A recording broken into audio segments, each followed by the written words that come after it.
생각하면 돼요. 그러니까 경매는 돈 받을 게 있어서 저 부동산을 돈으로 바꿔가지고 내가 빌려준 돈을 찾아와야겠어 해서 시작이 된단 말이죠. 그러면 경매는 신청 단계가 있어요. 그리고 신청이 되면은 이 부동산이 얼마나 하나를 알고 싶은 그런 절차를 좀 진행을 해요. 그런 다음에 이제 이 부동산을 그러면 법원에서 팝시다 해서 매각 명령을 준비를 하거든요. 그러면 이때서야, 그러니까 경매에서 이게 크게 한 4덩어리라고 보시면 되거든요. 요거는 이제 배당. 경매 신청한 사람이 돈 받아가고 싶어서 시작한 거기 때문에 끝은 돈을 나눠주면서 끝나요. 그러니까 사실상 입찰자는 경매 절차 거의 중후반부부터 등장을 하는 거예요. 그래서 낙찰자, 입찰자 입장에서 경매가 어떻게 흘러가고 내가 어떤 절차를 알고 있어야 되는지 한번 설명해 볼게요. 가만히만 있으면은 저 살게요 하고 집에서 손들면 낙찰받을 수 있어요? 아닌 것 같아요. 아니에요. 경매는 잘 매각기일이라는 게 정해져 있는데요. 내가 원하는 부동산 매각기일이 언제인지는 대법원 경매정보 사이트 같은 데 가셔서 확인해 보시고 일단 매각기일에 가는 것부터 시작이에요. 매각기일에 가서 기일 입찰표를 써서 내요. 기일 입찰표에 나 이 부동산 얼마에 살래요 하고 써서 내시는 거예요. 그러면 기일 입찰표 내는 게 보통 오전에 이루어져요. 기일 입찰표 낸 애들 중에 누가 제일 돈을 많이 썼나를 법원의 이제 직원분들이 한번 살펴보시는 거죠. 그러면 한 12시 이후부터 최고가 매수 신고인을 발표해요. 제일 비싸게 산 사람이 누군지를 알려줘요. 이게 매각기일 당일에 일어나는 일이에요. 그래서 최고가 매수 신고인의 호차 및 지정까지가 매각기일 당일에 일어나고 이날로부터 일주일 정도 되는데요. 요 사이에 요게 지나면 매각 허가 결정이란 걸 합니다. 최고가 매수 신고인한테 이 부동산 파는 거 법원이 허가하겠다 결정이에요. 요 7일 사이에 무슨 일이 일어날 수 있을 것 같아요? 이때 집주인이라든지 돈 받을 거 있는 이해관계인들 이런 사람들이 이거 경매 절차에 엄청난 흠이 있었다. 뭐 사실 속내는 얘가 너무 싸게 샀다. 아니면 집주인 입장에서는 얘한테 팔리는 거나 맞고 싶어 라고 말을 하는 매각 허가에 대한 이의 아니면 매각 불허가 신청이란 걸 이 7일 안에 보통 하죠. 최근도 아니야. 바로 이제 지난주 금요일에 매각 허가 결정 당일 날 줄 알았는데 매각 불허가 결정이 돼버렸대요. 되게 드물긴 해요. 법원에서 신경 써서 경매 절차를 진행하기 때문에 엄청난 사유가 있지 않은 이상 매각 불허가 결정할 일이 없는데 아무도 이의도 하지 않았는데 법원이 매각 불허가 결정을 낸 거예요. 알고 봤더니 이 경매 절차를 진행하면서 집주인한테 경매가 진행됐다라는 서류를 한 번도 전달 안 한 거야. 경매법원이. 그러면 경매에서 되게 중요한 당사자는 돈 받을 거 있는 사람도 중요하고 입찰한 사람도 중요하지만 무엇보다 내 부동산이 팔려버리니까 집주인 입장에서는 경매 절차를 당연히 알아야 하거든요. 근데 그런 것들에 대해서 집주인한테 한 번도 안 알렸으니까 경매법원 큰일 났다 하고 아쉽지만 매각 불허가 결정을 냈어요. 매각 불허가 결정은 잘 나지는 않고 진짜 100건 중에 3건 미만일 거예요. 매각 불허가가 나는 거. 이거 그냥 제 체감상 그래요. 그래서 매각 허가 결정이 7일 뒤에 있으면 또 이때로부터 7일이 지나야 이 매각 허가 결정이 확정돼요. 왜냐면 이 7일 안에도 이 매각 허가 결정에 대해서 이의도 할 수 있고 즉시 항고도 할 수가 있어요. 집주인이 이 매각 허가 결정에 대해서 이의하고 즉시 항고하려면 상당한 보증금을 법원한테 줘야 돼요. 왜냐면 이 집주인분들이 아무 이유도 없이 즉시 항고해서 경매 절차를 막는 그런 경우도 되게 많거든요. 그럼 누가 가장 큰 손해일까요? 채권자, 돈 받을 게 있어서 경매 신청한 사람한테도 굉장히 큰 손해예요. 그렇기 때문에 집주인이 매각 허가 결정에 즉시 항고 이의하는 경우에는 상당한 금액의 항고 보증금을 지불하지 않으면 법원에서 매각 허가 결정 다툰 거 자체를 받아주지도 않아요. 전체적으로 봤을 때 매각 기일 이후 14일이 지나야 나는 법원에서 인정한 매각 허가 결정 확정을 받은 매수인이 되는 거예요. 이때가 이제 진정한 낙찰자가 된다라고 볼 수가 있겠죠.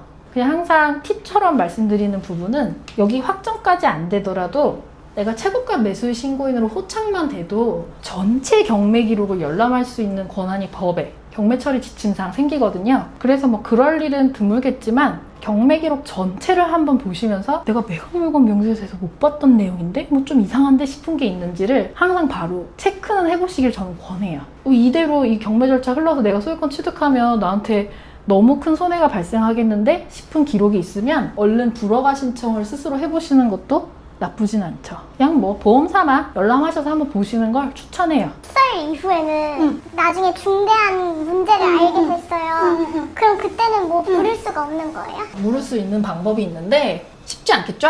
아무래도. 차이를 말씀드리면 내가 매각 허가 결정이 확정 전에는 민사집행법 121조에 보면은 6가지의 내가 다툴 수 있는 사유를 규정해놔 줬어요. 그것도 사실 많은 것도 아니야. 그 경매 절차에서 엄청난 흠이 있지 않는 이상 매각 허가 결정이 뒤집어지기 참 쉽지 않아요. 하지만 경매 전문 변호사인 저는 몇 번 뒤집어 보긴 했어요. 근데 제 눈에서 봐도 사실 쉽지 않을 때가 더 많아요. 그런데 확정 후에는 127조에서 정하고 있는데 121조에서 6가지 사유가 있댔잖아요. 거기서 딱 한 가지 사유가 있을 때만 매각 허가 취소가 가능하도록 되어 있어요. 요건 언제까지 할 수 있게요? 1년? 대금 지급 기한 전까지. 되게 짧죠? 대금 기한 전까지고 매각 허가 취소가 가능한 경우는 매수인이 책임질 수 없는 사유로 부동산 권리관계에 중대한 변동이 있는 정도? 대법원 판에서 아주 잘 인정해주고 있는 얘는 임차인. 그러니까 이 사람이 보증금을 나한테 달라고 할 수 없는 임차인이었는데 매각 허가 결정 확정 후에 이 사람이 새로운 낙찰자, 매수인 집주인한테 보증금을 달라고 할 수 있게 권리가 변동되는 때가 있어요. 그 정도면 엄청나게 중대한 권리 변동이 있다고 볼 수 있겠죠. 그게 가장 대표적인 예고, 이제 실무에서 조금 받아질 수 있는 예는 갑작스러운 유치권 신고. 근데 뭐 이런 거는 뭐 너무 특이한 사안이니까. 그리고 매각 허가 취소 신청이 받아지는 거는 관문이 6가지에서 한 가지로 더 좁아지고 그것도 대금 지급 기한 전까지 해야 되니까 이래저래 매각 허가 결정이 확정되고 나서 무르는 거는 쉽진 않다. 이 정도 그냥 생각하시면 돼요. 그러면 이제 매각 허가 결정 확정 후부터 내가 집주인이 되는 그 순간까지를 한번 설명해 볼게요. 매각 허가 결정이 확정이 됐어. 우리가 입찰할 때 보증금만 내거든요. 입찰 보증금. 그건 이제 매각 대금에서 뭐 비율상으로 따지면 거의 한 10% 정도일 거예요. 정확히는 맞지는 않을 수 있지만 나머지 그러면 한 거의 90% 되는 잔금을 내야 된단 말이죠. 그 나머지 잔금을 내야 되는 기한을 정해줘요. 2, 3일뒤면. 이거는 대금 지급 기한이라고 표현을 하죠.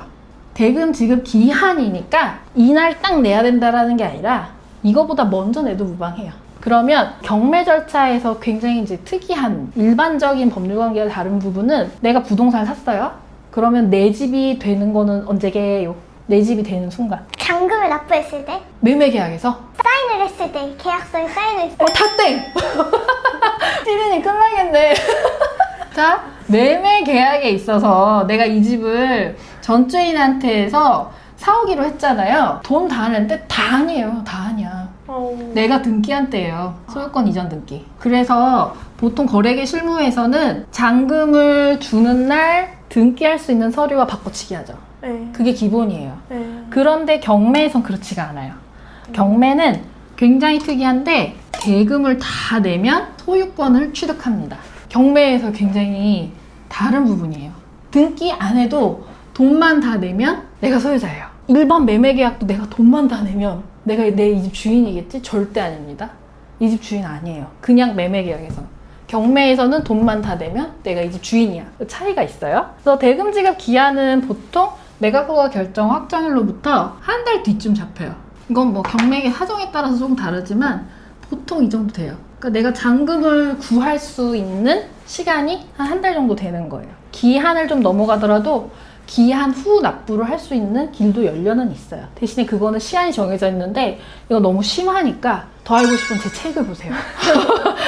그래서 어쨌든 매각 허가 결정 확정되고 뭐 한 달 정도 지나면 대금 지급 기한이 잡히고 대금을 완납을 하면 이 부동산 내 부동산이야 라고 길 가는 누구를 붙잡고서도 말을 할 수가 있다. 그러면 이제 완납을 하면서 이제 법무사님 보통 고용하시는 경우가 많죠. 이럴 때는 이제 법원에다가 나 잔금 완납했으니까 소유권 이전 등기 법원이 네가 알아서 해줘 라고 해서 촉탁을 신청해요. 촉탁. 뭐 촉탁은 어려운 말이지만 법원이 알아서 해줘야 된다 뭐 이렇게 생각하시면 돼요. 그래서 등기까지 이제 완료하시면 보통은 완전히 더 내 집이네 하고 느끼시긴 할 텐데 법적으로는 대금만 완납해도 내 집이고 이 뒤에 일도 좀 설명해주면 대금까지 다 완납했어요. 내 집에 못 들어가. 전소유자가 안 나가. 내 집이면 내가 들어가서 살 수 있어야 그게 온전히 내 집이라고 느끼지 않겠어요? 대금을 완납을 하면 경매에서는 크게는 소유권 취득이라는 의미도 있지만 부동산 인도명령 신청이라는 걸 해볼 수가 있어요. 이게 부동산 인도명령 신청이 뭐냐, 그 집 지금 살고 있는 사람 나가라고. 대표적으로는 전소유자, 대항력 없는 임차인 정도 될 거예요. 인도명령 신청을 하게 되면은 요거는 이제 낙찰자를 위해서 되게 간이하고 신속한 구제 절차라고 법원에서는 말을 하고 있거든요. 소송을 통해서 집 실제로 내보내는 것까지 하려면 저는 이제 보통 의뢰인들한테 1년은 생각하셔라 이렇게 말을 해요. 그런데 낙찰자는 이 경매 법원에다 인도명령 신청을 할 경우에 빠르면 2-3개월 안에 내보내는 집행 절차까지 다 해볼 수가 있어요. 좀 빨라요. 이거는 빨리 결정도 빨리 내주고 뭐 집행은 집행관 사무소의 이제 스케줄에 따라서 좀 다를 수는 있지만 일단 법원에서 결정 내려주는 데까지 빨리 나와요. 그래서 제가 했던 어떤 사건 중에서는 한 달 안에 결정 나오기도 했기 때문에 내가 대금 완납하면 인도명령 신청할 수 있는 법적인 권리가 생긴다. 이렇게 생각하면 좋고, 내가 대금 완납하면 이제 진짜 경매 절차 전체로 봤을 때는 뭐가 벌어질 것 같아요? 이제 나눠줄 돈이 생겼어. 아, 배당. 이 다음에 대금 완납되면 여기서부터 한 달 정도 뒤에 배당 기일이 잡힙니다. 그러면서 배당을 하면서 경매 절차 끝나죠. 낙찰자는 배당기까지는 뭐 몰라도 되는데 가끔은 필요할 때도 있어서 체크는 해두시길 바라고, 대금 완납되면 이제 내 집이다, 나 낙찰 받았나, 끝났네 이렇게 생각하시면 되죠. 그럼 이제 채권자 입장에서 한번 얘기해 볼까요?